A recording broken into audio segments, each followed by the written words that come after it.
অবধি দেখো না, আমাকে ঠিক আছে তো, আমাকে যেতে দিচ্ছে না, আমাকে যেতে দিচ্ছে না বাবলু না। তারা কি ওরকম করিস না, ঠান্ডা হও, ঠান্ডা ঠান্ডা হও। আমরা এক্ষুনি একসাথে শুটিং করবো, আমরা এক্ষুনি একসাথে শুটিং করছিলাম, আধ ঘন্টা আগে আমরা একসাথে শুটিং করছিলাম, সমুদ্রে নেমে সমুদ্রে শুটিং করছিলাম আমরা।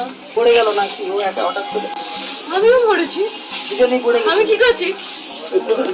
রাহুল অবধি দেখো না, আমাকে ঠিক আছে তো, আমাকে যেতে দিচ্ছে না, আমাকে যেতে দিচ্ছে না বাবলু না। ঠিক আছে, হয়ে যাবে, আমরা দেখছি। ঠিক করে তোলো, আমি কথা বলবো। অভিনেতা রাহুলের অকাল মৃত্যুতে তার সহশিল্পী সেটা ভট্টাচার্যের কান্না ও আর্তনাদে ভাইরাল হয়েছে সোশ্যাল মিডিয়া। চোখের সামনে রাহুলকে এভাবে সমুদ্রে তলিয়ে যেতে দেখে সেটা হতভম্ব হয়ে গেছে এবং মুখে শুধু বলছে, রাহুলটা ডুবে যাচ্ছে, আমাকে যেতে দিচ্ছ না কেন বলে চিৎকার করছিলেন।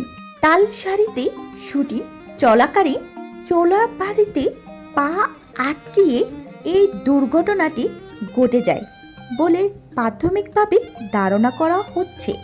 তো এই ঘটনাটি ঘটে ডিবা তালসারি সমুদ্র সৈকতে বলে বাবা পার করে গা সিরিয়ালের শুটিং প্রেক্ষাপটের পর এই ঘটনাটি ঘটে। আর শ্বেতা ও রাহুল দুজনে সমুদ্রে ছিলেন। শ্বেতা উঠে এলো, রাহুল গভীর জলের দিকে চলে যান এবং পা আটকিয়ে জলে তলিয়ে যান। আর এই ঘটনাটি দেখে শ্বেতা আকস্মিকভাবে মাটিতে বসে হাত পা ছুঁড়ে পাগলের মতো পলক করতে থাকেন। রাহুল তাকে খোঁজার চেষ্টা করেন। তা কাঁদতে কাঁদতে চিৎকার দিয়ে বলছে রাহুলদা ডুবে যাচ্ছে। অথচ এই রাহুলই প্রথমে অন্যদেরকে সতর্ক করার চেষ্টা করছিলেন।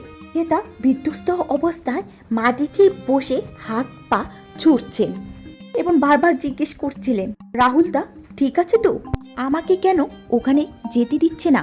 শ্বেতা এবং রাহুল একসাথে জলের ধারে শুটিং করছিলেন। তিনি জল থেকে উঠে এলো, রাহুলকে আর খুঁজে পাওয়া যাচ্ছিল না। প্রায় 3 ঘন্টা পর স্থানীয়দের সাহায্যে ও ইউনিটের টেকনিশিয়ান তাকে উদ্ধার করে দীঘা মহকুমা হাসপাতালে নিয়ে যান, কিন্তু চিকিৎসক তাকে মৃত্যু ঘোষণা করে।